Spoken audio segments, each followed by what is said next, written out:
Aging, Counselor Elliott.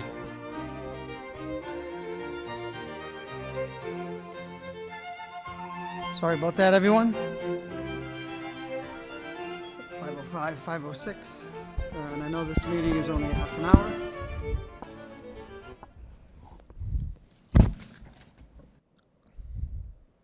Mr. Clerk, this is the meeting of the Finance Subcommittee relative to ongoing discussion and update on American Rescue Plan Act. This subcommittee has discussed this in the past. We thought it was important to, as we move forward, and some of the money is or has been spent, just to get an update on the plan, where we're at, and where we're going. Mr. Clerk, can you please call the roll? Chairman Elliott. Here. Counselor Conway. Here. Counselor Noon. Here. 3 present. Any questions from members of the subcommittee? We'll just go again. Thank you to Allison Chambers and Connor Baldwin, the deputy, and oh no, you're the treasurer. Is he the treasurer? That's right. The treasurer. Thank you for preparing, as you usually do, a summary, a report for this subcommittee that we'll bring forward to the full city council. With that, Councilor Noon, Councilor Conway, any questions, thoughts before we proceed with the presentation? No. Hearing none, we'll proceed. Mr. Baldwin. Thank you, Mr. Chairman. We've designed the presentation that's before you to be an update on where we are with the American Rescue Plan Act funds. There's a presentation that you should see on the screen. And we're going to talk a little bit about background and the amounts that the city was allocated via the American Rescue Plan Act. So there were 2 distinct allocations, one by virtue of the city being a major metropolitan municipality, and by that we received $54,450,130. And then can you change the slide, please? There was also a county allocation that in areas with defunct counties like Middlesex County, the funding was dispersed via population size. And so the city of Lowell received $21,527,184. Those 2 together, this is the number that we've referenced a few times in city council meetings, of just about $76 million, but to be exact, $75,977,314. So the city did have to apply and submit an application to the federal treasury for the funding. We have done so, and we have received 1/2 of the funding pursuant to the federal legislation of just about $38 million. So the way that the funding is allocated from the federal government, municipalities receive the first 1/2 tranche upon application, and then the second half 360 about a year later. So I just want to review a few of the eligible categories for expenditure. These were communicated to the council previously in an informational item, motion response, but to discuss them briefly, the eligible categories under the American Rescue Plan are to support the public health response, to replace public sector revenue loss, which we'll go into a little bit more detail on in just a few moments, to capital expenditures in water and sewer infrastructure. And then these categories are a little bit more broad under addressing the negative economic impacts, as well as premium pay for essential workers, and then finally broadband infrastructure. So we're going to spend a little bit of time, like I said, speaking about the revenue loss, and then some frequently asked questions. If you could change the slide.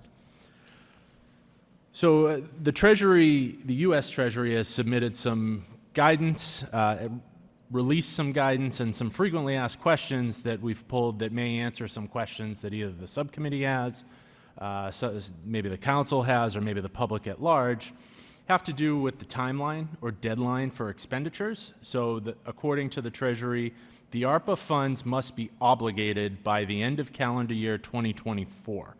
Now that just means for us internally that the funds must be encumbered in a purchase order.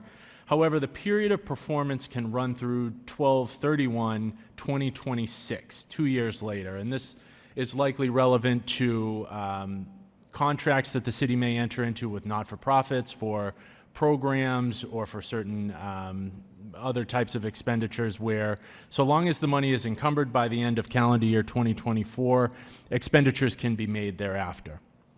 And So the next frequently asked question has to do with revenue replacement. And recipients can use payments from the fiscal recovery funds for the provision of government services to the extent of the reduction in revenue experienced due to the COVID-19 public health emergency. And then finally, I thought this might be a relevant frequently asked question, was about what are the types of services that are eligible as responses to the negative economic impacts of the pandemic. So the full explanation is included on the screen. And this goes into detail about assistance to households, including food assistance, rent, mortgage or utility assistance, counseling, legal aid to prevent eviction or homelessness, et cetera, et cetera. Also under this same category includes assistance to small businesses and not-for-profits, which could include loans or grants to mitigate financial hardships, loans or grants for assistance to implement COVID-19 prevention, physical plant changes to enable social distancing, technical assistance, counseling, et cetera, et cetera. And generally, the gist of this is that the eligible uses are very broad under ARPA, and it will be incumbent upon the city to procure these services competitively and to detail the scope of services to be provided by the service providers in a contract, and then it will be incumbent upon the city to follow up with sub-recipient monitoring to make sure that those proposals that are submitted to the city are carried out, that the outcomes are met, and that the money is spent responsibly as the city passes it through to certain not-for-profits. So I did want to talk a little bit more about lost revenue. So there is a specific prescribed formula in the guidelines submitted by the Treasury for how municipalities can calculate lost revenue. We've talked a lot about how the COVID-19 pandemic has impacted the city's finances here in the Finance Subcommittee as well as at the City Council. And so what's on the screen before you is a chart that outlines the amounts in FY 2021 that have been transferred out of the ARPA fund to replace lost revenue in the major funds of the city. So you can see from left to right on the screen, the general fund being the major operating fund of the city. We were able to capture $5.8 million in lost revenue for FY 2021. So to talk a little bit about the details of the formula, you are allowed to escalate. You take a point in time with your actual collections, and you are able to escalate by 4.1% that revenue growth. And there are 4 look-back periods. So you take your actual collections and you're able to take a snapshot over 4 periods, this first one being the first, of 21, 22, 23, and 24. And the difference between what the escalator would get you and your actual collections, you are able to collect as lost revenue. So what is included in this general fund lost revenue is mostly local receipts. We've talked about these in some detail at prior finance subcommittees, but those include meals tax revenue loss, hotel motel tax revenue loss, motor vehicle excise tax revenue loss, all kinds of revenues that you could envision that had to do with the pandemic. In the aggregate, those total up to the $5.8 million. So in the parking enterprise, we saw the highest level in the enterprise funds of revenue loss, and that had to do with the loss in on-street revenue. So because not many people were visiting the downtown area, which has most of the parking kiosks, the parking enterprise fund in FY 2021 took a pretty serious hit revenue-wise, and so $2.9 million was transferred from the ARPA Special Revenue Fund into the parking enterprise fund pursuant to the calculation. For the water enterprise, that number was smaller, but was $444,000, and then in the sewer enterprise, the number was $1.9 million, and these are all pursuant to the guidance released by the Treasury. So in total, for FY 2021, the city captured $11.15 million in lost revenue that was credited back to those various funds. I can't underscore enough how substantial of an assistance this was or is to the city's financial well-being. The finance department was very concerned, to say the least, about the future of the city's finances, and the American Rescue Plan Act was a big help in terms of balancing the city's finances. So, moving forward to talk a little bit about other components of where we're at, where we're going, and how we'll get there.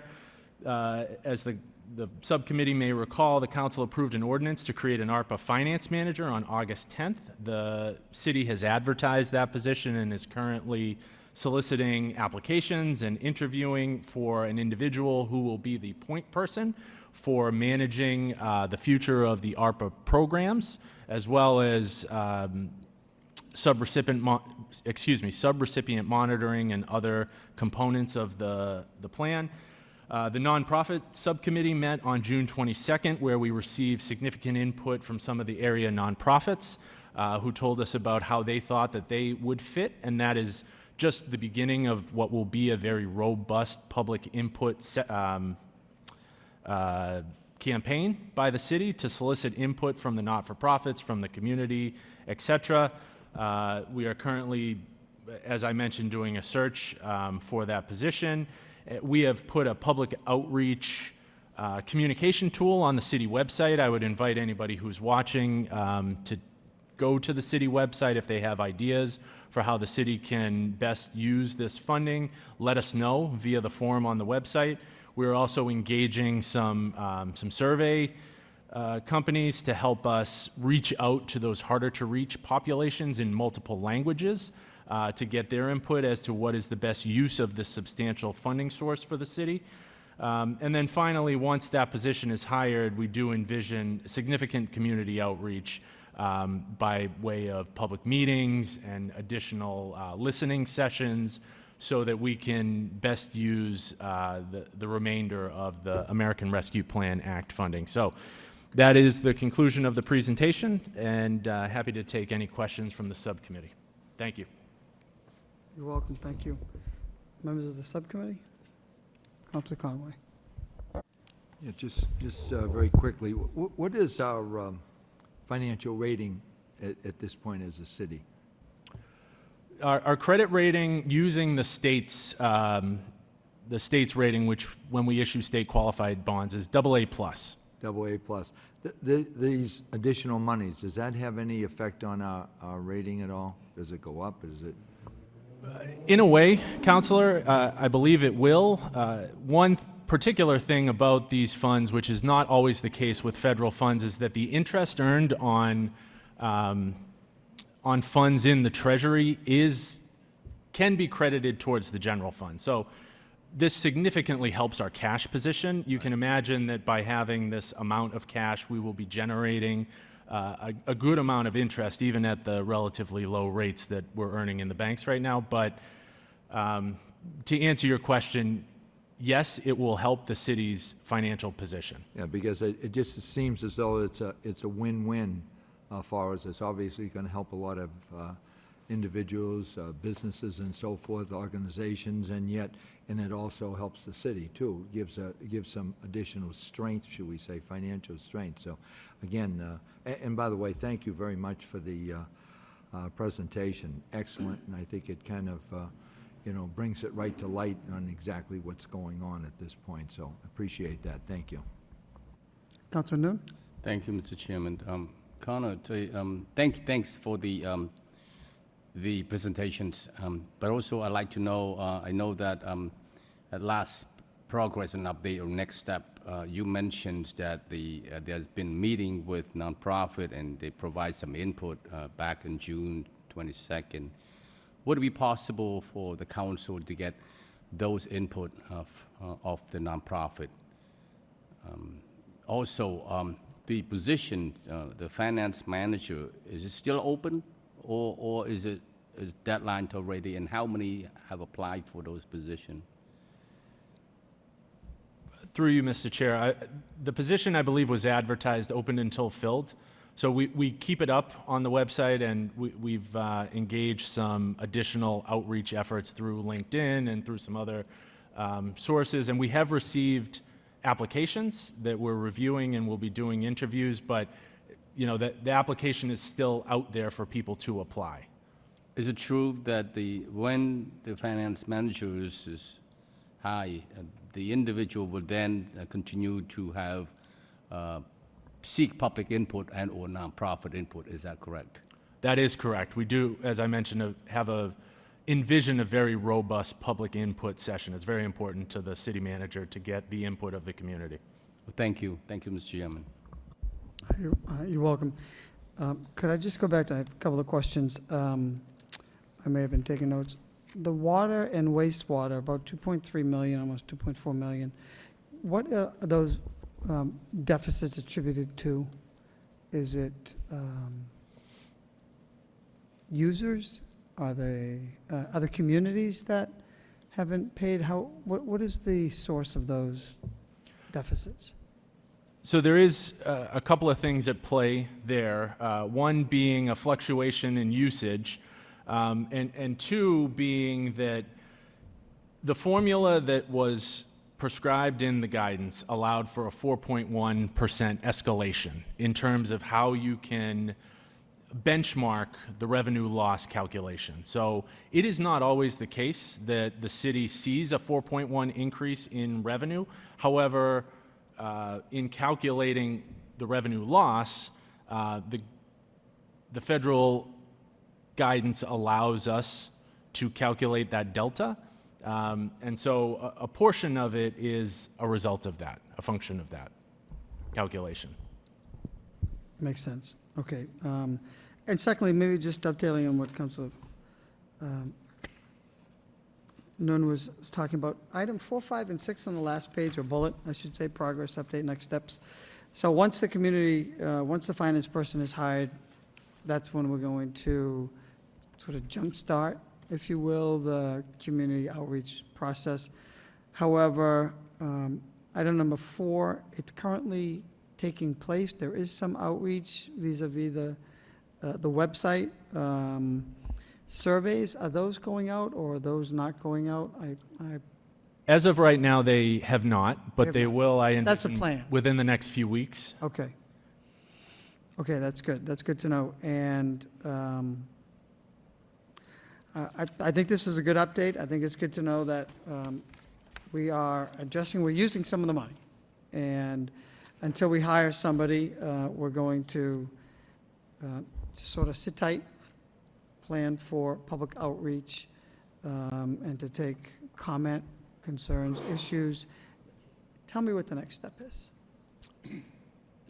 The next step is, as I mentioned, to bring on the ARPA finance manager. And then what I would envision is for that individual to work with myself, Allison, as well, to come up with a budget and to budget for, over the course of the next several years, within the priorities that we are able to determine from the public input, how much should be for water and sewer infrastructure? How much should be for addressing the negative economic impacts of COVID? How much should be reserved for continuing to set aside money to address the public health pandemic? And once we're able to, like a normal budgeting process would go, then once we have those allocations set up to some degree, although they could still be transferred from one to the other, we would seek via an RFP, perhaps, for not-for-profit agencies to submit proposals for specific services that the city has determined to be worthy of funding. Okay, that makes sense. So just a regular budget process internally, as well as including stakeholders, participants, not-for-profits, to participate in this process as well. I will mention, Mr. Chair, that, if I may, This funding does carry with it significant audit and reporting requirements. I do just want to make a comment that the residents of Lowell can rest assured that these dollars will be spent wisely, and that the city is subject to certain audit requirements that we will report regularly to the federal government as well as to the city council. That's good to know. I don't think I have any other questions. I think this is good to get an update. It's 5:30. Any other questions, comments from members of the subcommittee? No. We didn't anticipate this was going to be a long period of time, but I think the eligible categories of expenditures, while broad, it makes sense, but it doesn't. It makes sense. The guidelines are broad, but there are still specific requirements in where you can spend that money. So, okay. I don't have anything else. With that, we'll wait to hear on, I think Councilor Noon mentioned it. Do you have a time frame when you're looking to hire somebody? I know it's been posted until open. I would hope within the next several weeks we'll have a person, make an offer for a person to take that position.